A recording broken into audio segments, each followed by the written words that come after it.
well, the long-awaited part 2 of 1995 hits has arrived. And last time we talked about this, I talked about the 13 best songs of 1995. This time, we're going the opposites. Okay, I know some people are thinking, since I pulled off songs from the top 100 year-end Billboard, that usually whatever song goes on the 100 year-round Billboard chart has to be a good song, right? In my opinion, it's not always the case. However, methinks that the year-end 100 Billboard chart exists is that Hollywood sometimes feels guilty about the songs that were put so low or were not really listened to that much, and they decided to put them at the bottom of the chart in general because they feel bad. And sometimes they put the songs that because they've been played on the radio all the time, despite people not really liking them that much, they put them on there because they feel bad for the artist that it sucks. This list has a little bit of both. That they were put at the bottom of the chart because they deserved it, or they were put upwards because they were quote-unquote popular, but probably not with the crowd that much. And trust me, the songs that I found from this year, well, meaning 1995, they are pretty bad. So without further ado, I'm just gonna get this over with. I hope I don't get many hate comments on this video because I know a lot of you out there love listening to pop songs. I mean, trust me, me too. But if I was gonna do lists like these, it's necessary. And I'm taking a huge risk by talking about the bad side here. So, here are the top 13 worst songs of 1995. Okay, as I was making this list, it had a couple of changes because I've been trying to figure out, like, what's the very definition of a bad song. And with this song in particular, I put it down on the list, or higher up on the list for a different reason, but then after doing research and listening to this song over and over again, I felt that it's still bad, but it didn't deserve as bad as the other songs I've chosen were. But, well, I hope I don't get too much hate, because I know this guy is pretty popular amongst the hip-hop crowd, but it's necessary.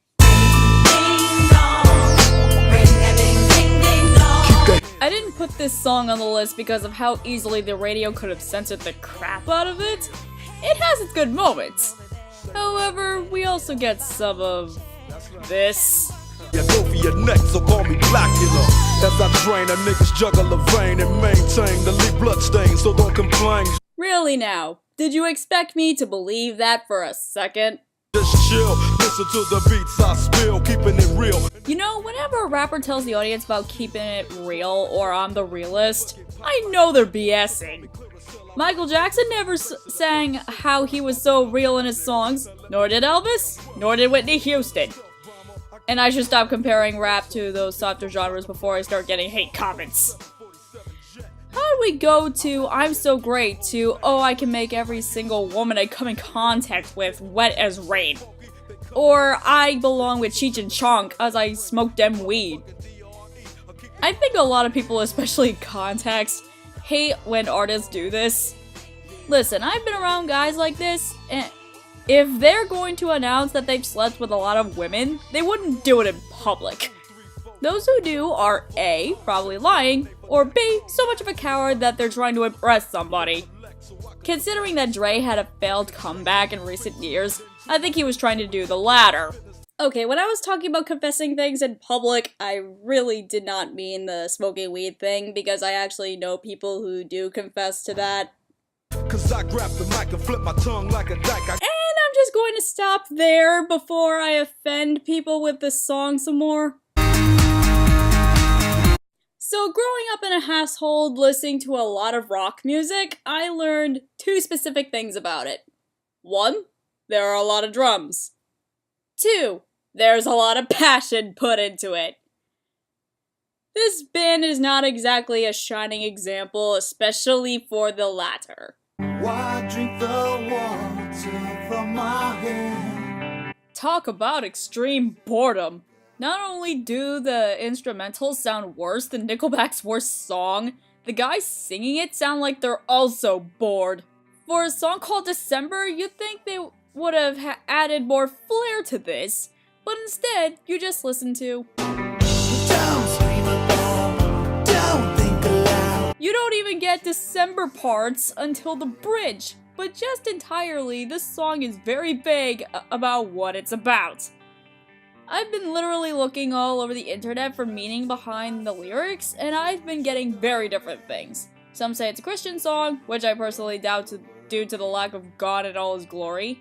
Others say it's a friendship or a relationship gone bad, so they're saying to break it up while they still can. Then, of course, you have other comments just saying, no, this song's not about a blowjob. Turn your head now, baby, just spit me out. If I can tell you all one thing, the chorus and the last line of the first stanza definitely do not help its case. The point is that if a song is so vague about its message and so boring as to presenting them, it shouldn't even be a song. I actually listened to their biggest hit, Shine, which peaked at 34 for 1994's Billboard. At least that song sounds more like a Christian rock song and makes more sense. They weren't even trying with this one. I'm not gonna get so much support from the Michael Jackson community about this song, but it had to be said one way or another. Janet isn't a bad singer by any means, but songs like these make me dislike her even more. The fact that this scored higher on the charts than her other song, which I found more decent, baffles me. This is as fruitless as a fruitcake. Basically, Janet is singing about how she's gotten the privilege to sing all over the globe because she comes from a very rich and famous family, yet all she wants is for a man to sweep her off her feet instead. Wow, that's kind of slap in the face for those single people who like to travel. Or even for people who do have significant others and like to travel with them.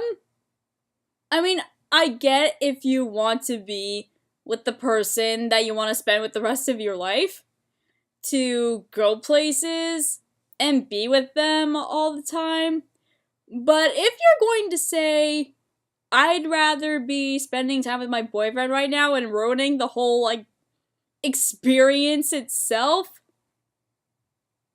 I'd rather be single for the rest of my life and stay home and build Mario levels. No offense. Also, I had a feeling that Janet is trying too hard to be like her giant superstar big brother with the style of music here. This was probably one of the first examples of electronic music as we know it today, but it sounds very choppy and authentic. I get it, she's trying something new, but at least Michael can explore new things and do them better. He's a perfectionist, for crying out loud. You know that little sibling who loves to copy everything you do just because they annoyingly admire you so much? That is what Janet is to Michael, and this song was not helping her case. I wanna freak you. No words can literally explain how poorly written this is in context. First of all, you have a guy whispering, I want to freak you, for 40 seconds. That's not sexy, that's creepy. Second, you have these first 4 horrible lines to boot. Every time I close my eyes, I wake up feeling so horny. I can't get you out of my mind. Sexy, you be all I see. Oh, bite me. I don't think anyone in their right minds would even play this song during sex because it's so perverted. I bet you can tell this to any woman in the world and the only thing they're gonna do to you is splash their drink in your face. Not a great first impression when all you say is, all I wanna do is freak you. I just can't believe this wasn't the song that destroyed this group's career for almost 10 years. Look, boys and girls, y'all know what you want in a relationship. That's fine. But if you really, really, really want to impress somebody to go at least into the first date stage, do not mention anything about any of the 4 bases. Unless you want to get slapped in the face, just don't do it. It's 12 past midnight. Don't close your eyes. If you guys love going out like I do sometimes, you know that in order for people to return to clubs, they gotta play music that gets people dancing. This song doesn't do that. So what makes a good club song anyway? Well, first you need an artist with a powerful ego and attitude to match the voice. Second, the beat has to be catchy. This song only has half of those things. The beat is pretty catchy, no doubt. In fact, I was bobbing my head to it whenever Crystal Waters wasn't singing. Her voice delivers nothing to the table. It's trying to be cool, I guess, but it's boring as an overall result. The voice distracts from the bass sound, and that actually irks people instead of getting them to move. The chorus is kinda catchy, and I can imagine it staying in my head, but it's more of an annoyance than it is fun. Apparently this did a better job the year before this one, but even if I were to do a list on 1994, it's gonna depend what's better or what's worse in order to judge this song again. Hey kids, you know those types of artists who love to brag about themselves and their songs even though they just started out and probably will fail at some point in their lives? Well, here's one before that time! 1 for the money, 2 for the bank, 3 to get you going, cause the brat's in the place. That's how you definitely start a hit, folks! If you ain't heard of me, take a seat, lay back and listen as I bust for your ass on this funkified mission. How could we have heard of you if this was your first album? I can't stand people like this because right from the get-go, it shows how narcissistic they are when it comes to their future careers. I get music is a competitive business, but you can't become a star by writing mainly songs about how fucking great you are when people don't even know your bloody face. Brat is the Fantastic, romantic, and single-handed bandit, and damn it. I read through your track list. No, you're not! What the rest of her songs are about are just reintroducing herself over and over and over and over and over again. Not only that, but she also tries to reiterate on how badass she is. No wonder she's called Da Brat. She sings like one. Oh, and by the way, I love how people still think that making your title sound like old text messages sounds cool. It's immature, and it makes people think you can't spell. The best way I can end this is with the 12th stanza because she's actually right. don't get no better, better it don't get no more. Some songs consist of terrible messages, or even conflicting messages. Some songs just sound horrible in general. What about a song that literally does not know what it's saying? I don't want no fly guy, I just want a shy guy. So we get a Jamaican singer who's singing about how much she wants a guy who's shy because he won't cheat on his girlfriend. Look, I'm not judging people's boyfriends' taste here because I know everyone's different, but all I'm saying is, even if a guy is shy, quote unquote, that exactly does not mean he's not gonna do anything bad to you, if so see fit. Also, can I point out, is this lady even speaking English? Oh Lord have mercy, mercy, mercy, the man them inna the party, party, party. The whole of them sexy, sexy. Watch them never follow me, follow me, follow me. Look, I know you're Jamaican, but at least sing some form of words so that people know what you're talking about. I don't care if it's in a different language. I can literally look up what you're saying with the technology of the internet. Just don't sing in gibberish because you think it's fun. And I'm not really gonna complain much about the story of the song here, since there is none. But as a love song, it falters in plenty ways. Oh boy, I'm gonna get so much hate. Grab your dick if you love hip hop. Rub your titties if you love Big Pop. Okay, this is around the time that I'm going to admit that you're going to see a lot of these songs on this list, and I'm sorry. I'm so sorry. Look, I know Notorious B.I.G. is supposed to be an idol for rap music, but I'm one of those people who has to ask, why? I won't go into specifics, but there are things about this song that are just so wrong. For one thing, the chorus just sets the tone for what type of song this is going to be. Your dicks if you love hip hop. Bitches, rub your titties if you love Big Pop. Gotcha. Open off the world, I say because. If you mean men masturbating to general hip hop and women masturbating to the Notorious B.I.G. happens every day, the world would have been a better place, wouldn't it? First of all, the "this type of shit happens every day" part is supposed to refer to the verse lines. The first verse actually does a good job. It explains how smoking weed could actually ruin your life, especially to those who are already poor.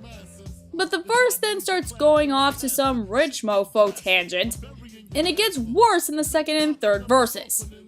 Look, I get if this were a story about how the poor life of criminals was bad, but they made it better when they got rich, but according to the song, they're still rich, but they still act like criminals. You would steal from church even though you have a Cadillac waiting outside for you? That makes no sense! Why do you want to steal even though you have...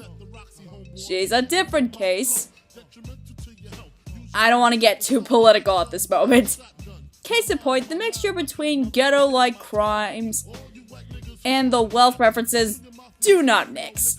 Maybe it's my ignorance talking, but if you guys want to tell me how this works, please do. I really want to know. For right now, this song should place where it is. I apologize in advance. I was more unfortunate to find out that someone as respectable as Faith Evans was on the remix for this. Come to think of it, this is the version of the song that made it onto radio. But the short version is that this is basically another all women want me because I'm famous and I'm so rich I'm awesome type song. However, you want me to blandly comment on this crap, so here are a few thoughts. I stay Gucci down to the socks, rings and watch filled with rocks. Yawn. Help you reach the climax that your man can't make. Since you don't give me a reason to believe that, I don't care. Girls pee-pee when they see me, never creep me in they teepee. Wow, Biggie. In one line, you said both a sexist and a racist comment. 2 points, kiddo. 2 points.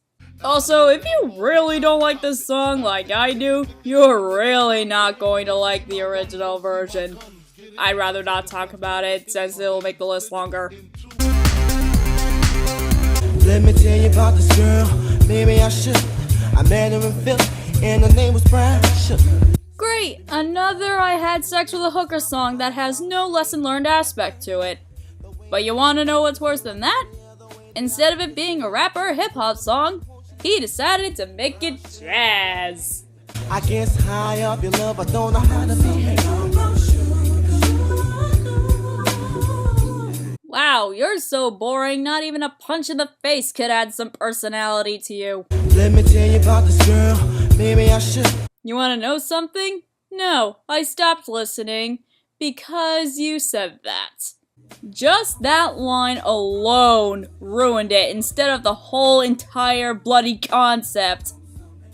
He knows he shouldn't be fooling around with a hooker, but he decides to say it anyway for the sake of the song and for people to buy his album. Look, if you want to tell this story, at least say that you weren't proud of it or be more confident in this accomplishment at the very least. Not sure if it'll be more appealing, but it's better than starting off a song by saying I shouldn't be singing in the first place. Do I really have to explain why this song is on here?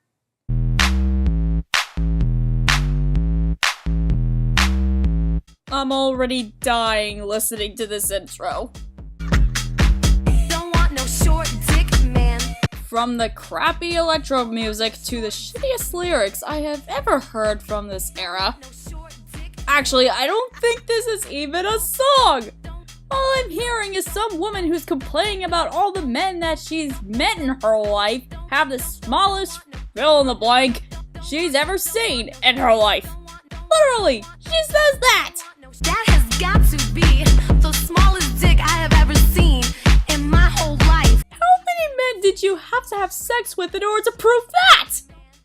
If you're gonna go into the "this is Cait being stereotypical about women playing a sexual game and music" argument, I put this song on the list just to say that female artists have songs just as sexist as male artists do. Just done in different ways. I did mention crappy electro music, right? Oh god, this song contains everything bad about electric music of the time. It's amazing in itself how this song managed to get onto the year-end top 100 in the first place. Was 1995 that bad that they had to follow the no song left behind rule? Honestly, I thought Short Dick Man was going to be number 1, but then I found 2 other songs that are actually worse. Chronicles of a bionicle lyrically spitting, dismissing, I'm on a mission and just hitting, now it's written. Did you understand any of that? 'Cause I sure didn't!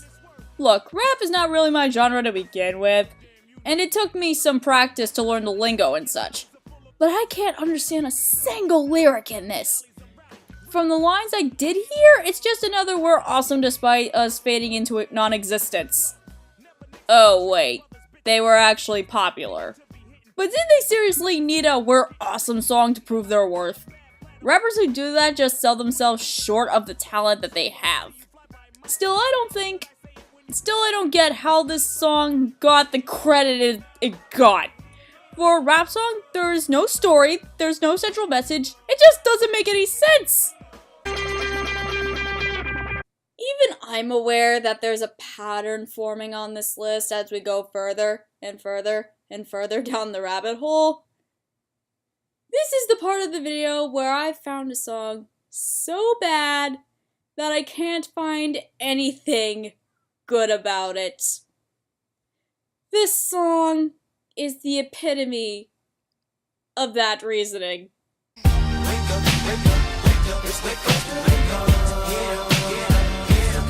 Originally, I had thought this solely was just a song about drugs. I was wrong. I have no clue what this song is about! They're excited for the first day of the month, assuming it's a starting over type thing. But they just auto-tune and slur their lyrics all the way to the bank. Well, not really, because this song didn't really chart high at the end of the year. Well, what the music video looked like, because I can't show videos without copyright issues right now, was that the first of the month is usually the day they get their paychecks. However, it doesn't help that they use their earnings to smoke drugs and binge alcohol. Well, maybe that's how they want to spend their time. But could they be any duller while explaining why they're so damn happy? By the way they're sounding, I bet they're thinking, why the hell did we write a song about the first day of the month again? The fact that this even got recognition on the radio irks me. There's just nothing good about it, and I can't stand the fact that it exists along with the rest. Well, I hope you guys enjoyed this video. If you didn't, trust me, I didn't like reviewing it either. But for those of you who did like it, I would appreciate if you show the like button some love. I think it's still around here somewhere unless YouTube changed it again. If you guys are interested in watching more videos, make sure you go check it out on the sidebar over there or on my channel. And if you want to see more content that is yet to come, please be sure to click the subscribe button and notifications should pop up right then and there. If you guys have a year that you want me to review in music, and trust me, I will, please comment in the comment section below or message me in whatever way possible. Social media is in the description box below. make sure to follow me on those. And that should be it. I'm Cait, Cher, and it's been real. Bye bye.